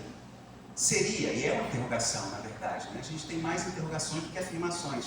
O homem humano seria essa possibilidade, através da ficção, de que esse homem brasileiro que é provisório possa em algum momento tornar-se criador, amo da criação, ou distinguir os seus próprios caminhos e não ficar somente limitado entre ter que escolher entre Deus e o diabo. Um dos caminhos é escolher nenhum e nem outro. E quando se você conseguir atingir esse nível de não escolher nenhum e nem outro, talvez você tenha feito a sua travessia e não tenha medo nem de um nem do outro, e assim você pode viver nesse mundo que é perigoso, mas que também é extremamente humano. Então são leituras e linhas de leituras que você pode ter, e tem várias, para essa perspectiva de ir além de Deus e do diabo. Ir além, vendo que há uma grande partida milenar, e será que é a gente que mexe as peças ou tem alguém mexendo as peças e as peças somos nós? Então você perceba como que a literatura, o texto literário, pode nos dar a chance de pensar em tanto de coisas. Diálogo com a geografia, diálogo com a história, diálogo com a filologia, diálogo com a linguagem linguística, diálogo com a história, diálogo com tantas e tantas áreas. E aí o texto literário encontra os seus interesses. No caso, o meu sempre foi, né, religião, teologia, filosofia, história, geografia, são as áreas que me levaram e me conduziram nesses aninhos, por aí afora, tá? Essa é a última tela, e aí encerro e devolvo a palavra. Tinha colocado aqui o cronômetro, mas eu esqueci de dar o iniciar. Acho que é uma questão de idade.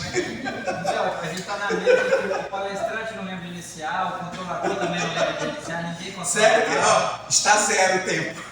Parou o tempo. Não, sim, parou o tempo. Obrigado, professor. E olha que eu demorei uns 10 minutos para achar o cronômetro do celular. Eu fiquei, você está quase pedindo ajuda aos universitários. Eu falei, gente, tem algum lugar aqui que tem o cronômetro. Aí eu consegui achar, mas não saiu do zero. Então... Mas você tá bem treinado, cara. Deu mais ou menos meia hora. Então, é a última tela, tá? E é esse senso de gratidão. Vocês sabem disso que eu gosto dessa palavra, né? O sapere audio, eu gosto mais, que significa ouse saber, a saída do homem dessa auto-menoridade intelectual imposta, né? Que o Kant fala, que é muito confortável ser um menor intelectual. Guimarães Rosa é um desafio que te convida a sair da sua minoridade. Travessia é isso. Uma das possibilidades da travessia é isso, é você, quem sabe, deixar de ser um homem provisório e subir alguns degrauzinhos. Termino lendo isso porque é uma das muitas citações, tá? Um padre meu, Quelemene, sempre diz que eu posso aquietar meu temer de consciência, que sendo bem assistido, terríveis bons espíritos me protegem. IP, com gosto, como é de são efeito, ajudo com o meu querer acreditar, mas nem sempre posso. O Senhor saiba, eu toda a minha vida pensei por mim, forro, sou nascido diferente. Eu sou eu mesmo, diverjo de todo mundo. Eu quase que nada sei, mas desconfio de muita coisa. O Senhor concedendo, eu digo, para pensar longe, sou cão mestre. O Senhor solte em minha frente uma ideia ligeira e eu rastreio essa por fundo de todos os matos. Amém, igreja. Brincadeira, ao ouvir este sermão entre Deus e o diabo. Então desejo a cada um de vocês que, quer seja pelos rios e onças, quer seja por Guimarães e antiguidade clássica, quer seja por Guimarães e sagrado e profano, Deus e o diabo, como controle e desafio para o homem nesse tabuleiro de xadrez, quem sabe você se motive a ler, tá? Ler o conto, ler a obra literária, ler também livros que a gente divulga e publica, tem chances, tá? Se por um acaso você quiser, trouxe vários aí, pode ser seu, por uma pequena quantia. É só R$40, o autógrafo é de graça. Com o autógrafo aí é 250. Brincadeira, tá? Muito obrigado pela paciência e desejo que essas falas motivem você a encontrar o seu caminho. E encontrando o seu caminho, você possa percorrer e ser feliz aí na sua caminhada. Tá bom? Obrigado. Obrigado, Cris. Ótimas as falas, né? É interessante a gente notar como, então, essas referências que foram feitas nas apresentações de hoje, a importância de um autor, que no caso presente é o João Guimarães Rosa, elas na verdade indicam assim, o interesse que nós, enquanto, primeiro, pessoas, mas de modo mais geral, estudantes de letras, pessoas que estão aí entrando numa graduação, né, universitária, temos no contato com autores, autoras, com produção artística, porque muitas vezes a gente vai ler obras que não vamos tocar, que não vão conseguir chegar em lugar nenhum pra gente. E francamente, tudo bem, isso faz parte da experiência literária, tá? Mas o ponto isso não deve ser um fator de desânimo para nenhum de nós. Porque à medida que a gente vai lendo outros títulos, outros autores, outros nomes, eventualmente a gente vai chegar naqueles que nos tocam. E talvez depois de, sei lá, 10, 15 anos lendo, 20 anos lendo, com alguma assiduidade, você vai encontrar uns 4 ou 5 que de fato te tocam em quase tudo que eles escrevem, quase tudo, não chega a ser tudo, até Homero cochila, né? Esse é um ditado da antiguidade, até Homero tem seus momentos de cochilo. Então, é isso, né? É muito bom quando a gente se depara com essas pessoas que conseguiram colocar em palavras coisas que a gente sente, que nos ajudam a nos entender, que nos ajudam a encontrar formas de expressão para aquilo que nós somos e que, como o Cris ilustrou na apresentação dele, às vezes podem nos acompanhar por décadas, né? Reler uma obra assim, dezenas de vezes, voltar àquilo e continuar encontrando material que te inspira, que te leva a pensar, é um privilégio. Porque imagina isso, né? Quantas pessoas não escreveram a história da humanidade, você conseguir encontrar aquela que te faz, né, sentir esse tipo de coisa. Então, eu sugiro, assim, como indicação, vocês lidem nessa chave, sabe? Vão rastreando na biblioteca, né, nas sugestões dos professores, aquilo que toca e explorem quando isso tocar mesmo. Quando isso chega num ponto, fala, pô, isso foi legal, deixa eu ver o que mais essa pessoa fez para tentar entender se continua tocando, aonde me leva.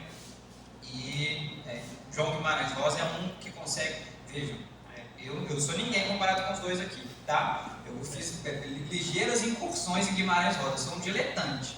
Os dois fizeram pesquisas profundas e de muito tempo no autor, mas vocês têm três professores que são, né, os da cadeira de literatura lá do Censo aqui do campus, que se dedicaram a Guimarães Rosa. Então esse é um autor que consegue tocar pessoas diferentes, com percursos diferentes, de formas diferentes, né?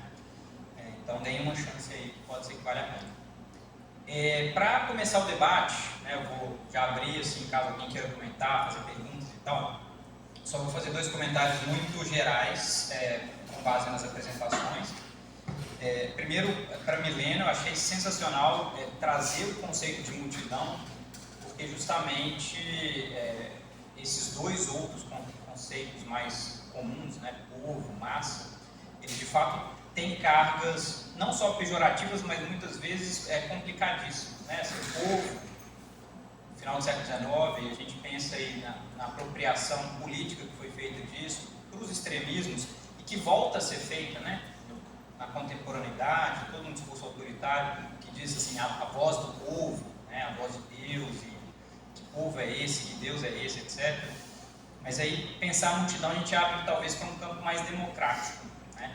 E tem uma passagem do Grande Sertão que é muito importante, me parece, dessa afirmação de Geobaldo enquanto o chefe jagunço. Aí já é, salvo engano, ele já é o branco, que é quando ele assume o bando e começa meio que a incorporar ao bando elementos que a princípio estavam excluídos da possibilidade de vida jagunça. Fala do menino Guirigó e do cego Barromeu, além de 5 ou 6 catumanos. Catumano é uma expressão lá do norte de Minas que significa basicamente pessoa do mato, né? Assim, uma pessoa um pouco avessa à sociabilidade. E aí ele vai incorporando gente nesse bando, incorporando gente, e o bando, na verdade, vira quase uma espécie de imagem do que é o povo. Ele fala povo, do que é a multidão brasileira. Então eu queria ouvir um pouco a Milena sobre isso, né? Sobre essa passagem que, de certa forma, consolida o Geobaldo enquanto um chefe diferenciado daqueles outros que o precederam.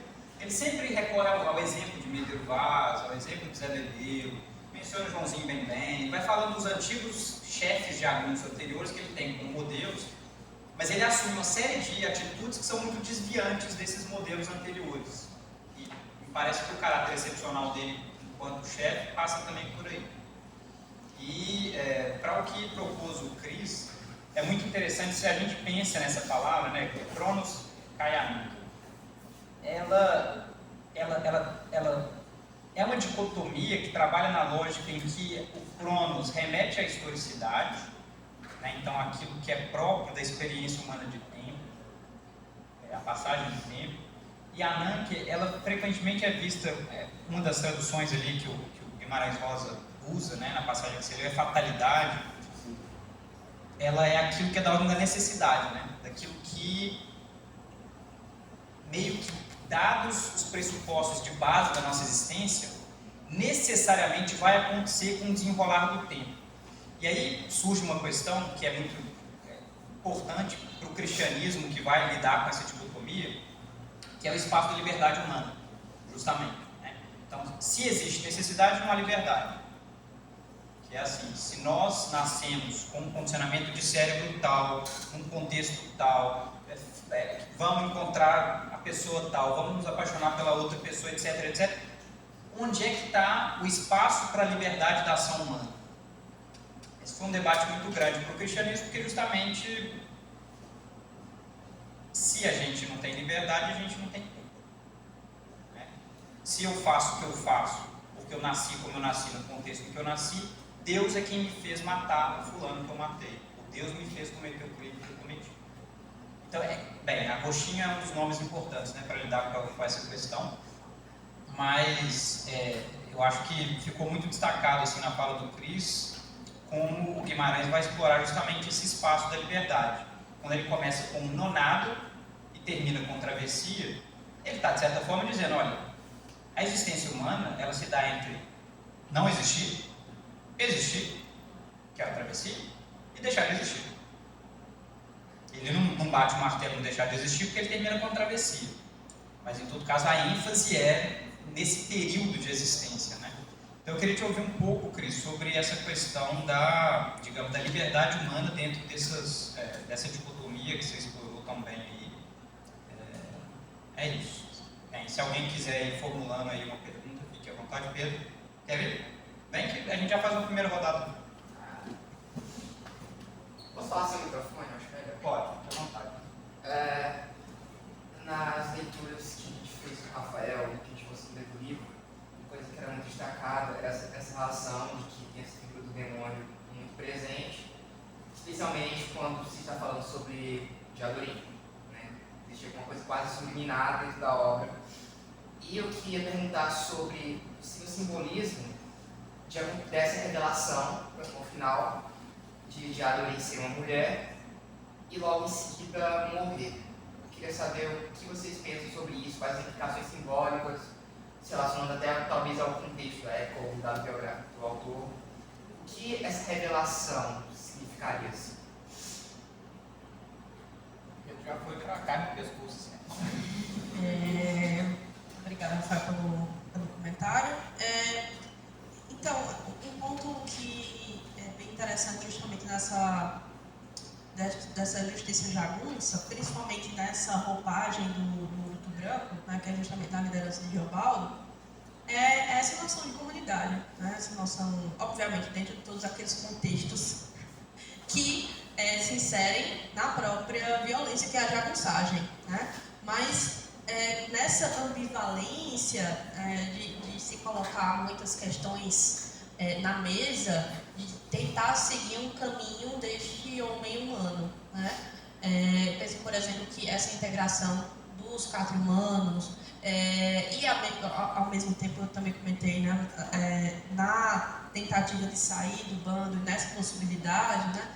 Mas também me parece que no próprio percurso de Riobaldo, até chegar a esse luto branco, ele também colhe elementos positivos desses que foram outros líderes, né?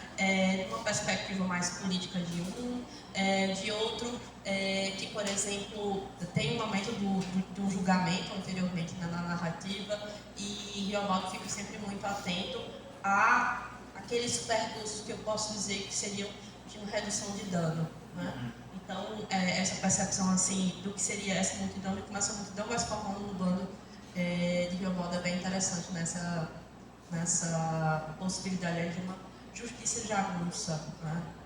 Se a gente pode pensar assim, como eu tinha comentado antes, como uma espécie de oposição de uma injustiça de Estado, né?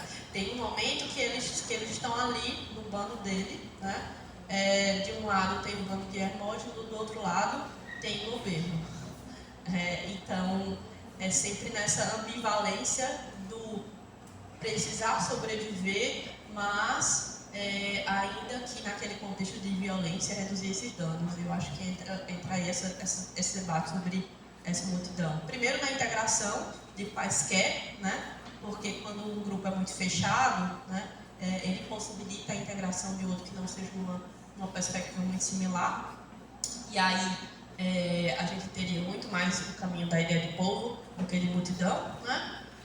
E segundo, justamente por esse questionar-se em relação às situações quando elas surgem, que é um elemento interessante no próprio trajeto de Riobaldo. Comentando rapidamente, assim, obrigada Pedro pela pergunta. Na realidade, quando Diadorino é apresentada como Deodorina, ela já está morta. A gente tem um momento em que houve o conflito, né, com Hermógenes, e aí, se não me falha a memória, é a esposa de Hermógenes que estava com um bando de urutu branco, né, que vai lavar, que diz assim, eu vou lavar o corpo daquele moço de olhos claros, né? E aí é nesse momento em que ela fala algo como que moça bonita, né, a despida. E aí Riobaldo observa, enfim, fica desesperado, duplamente, né? Morreu Diadorino, morreu aquela pessoa que ele amava e que ele não sabia, enfim. Mas tem um outro elemento que é interessante antes, eu fiquei pensando enquanto você perguntava, que quando adolescente, no começo da vida adulta ali, Reinaldo era motivo de piadas dos outros jagunços, algumas vezes, por falar como mulher. E aí é um momento em que, inclusive, o Riobaldo vai entrar em conflito com esses sujeitos. Mas o primeiro ponto então, é esse, né? Na realidade ele só descobre depois que ela morre, então meio que não aparece em outra situação, senão já depois de ser o corpo.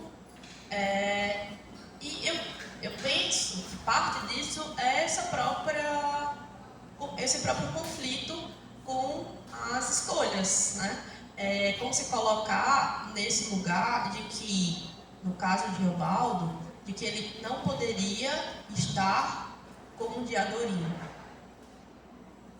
E aí, parte da narrativa vai ser justamente Por que não?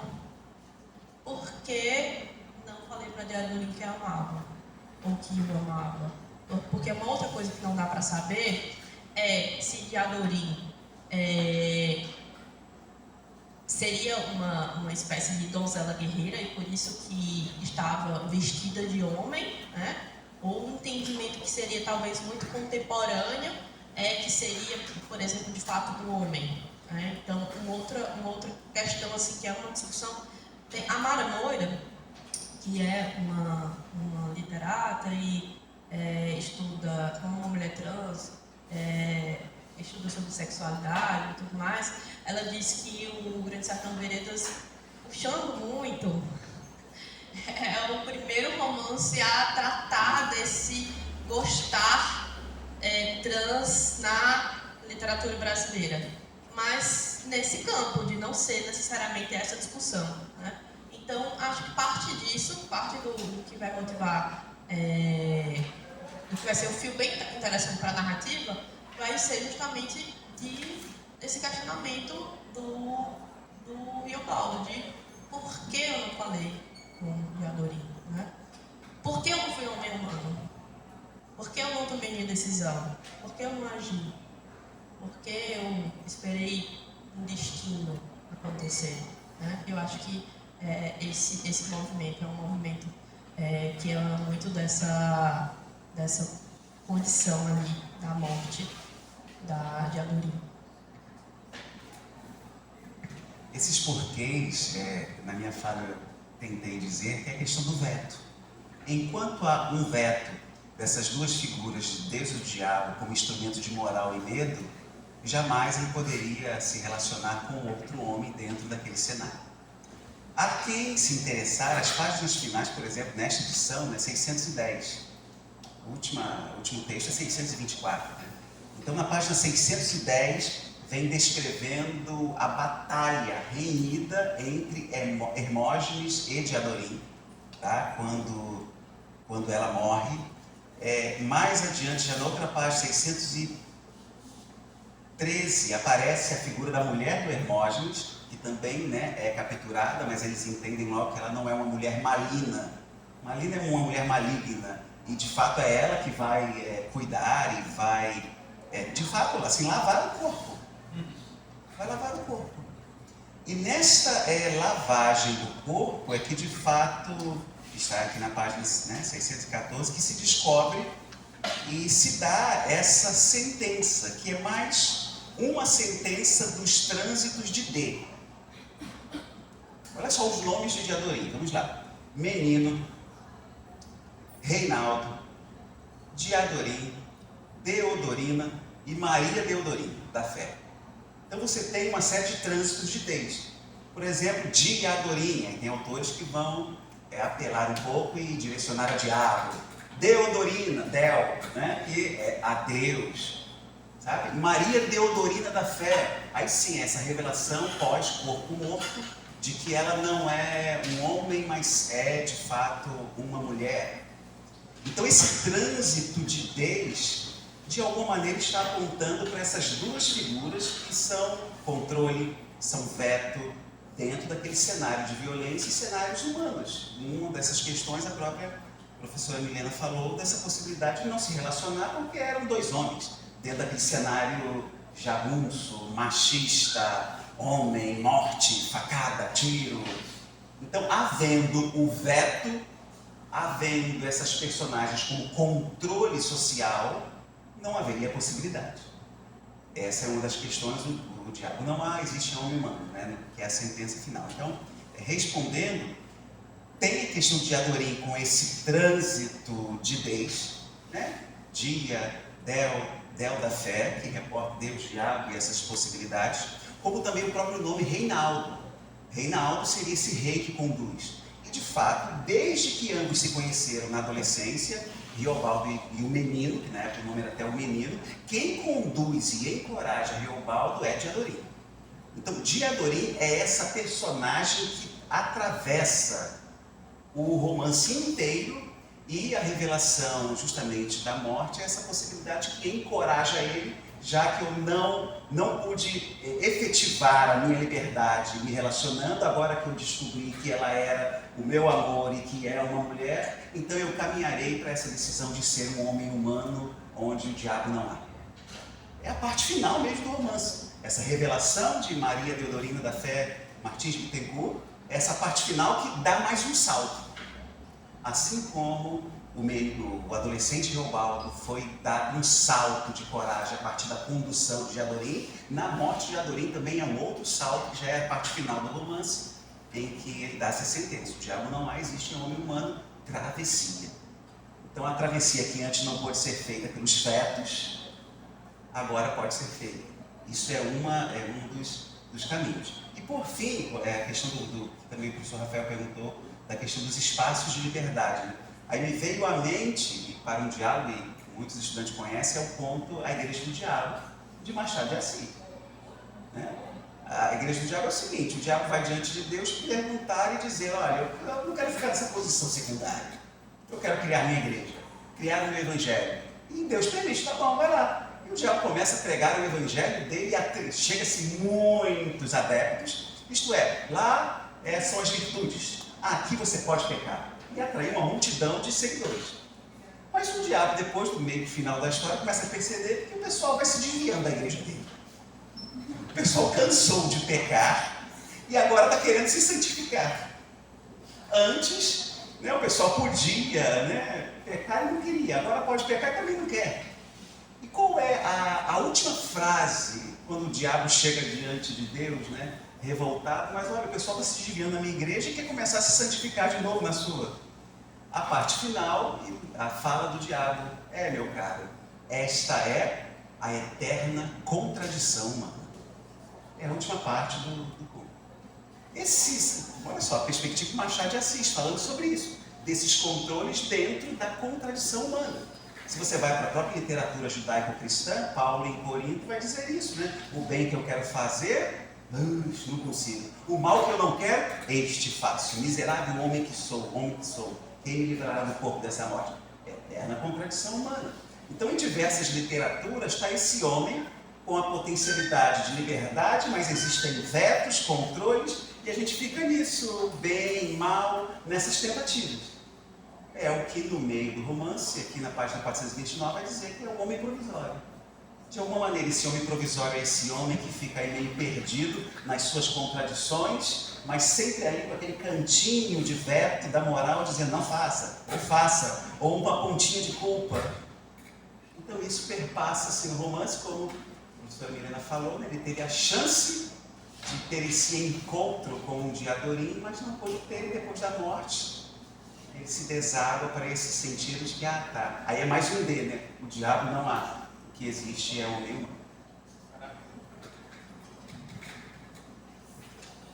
Ótimas reflexões e que apontam aí para o potencial, vamos dizer assim, transformador da literatura, que é justamente entender que, tudo bem, de uma perspectiva da narrativa, a gente tem Reobaldo enquanto narrador, personagem, protagonista principal do romance.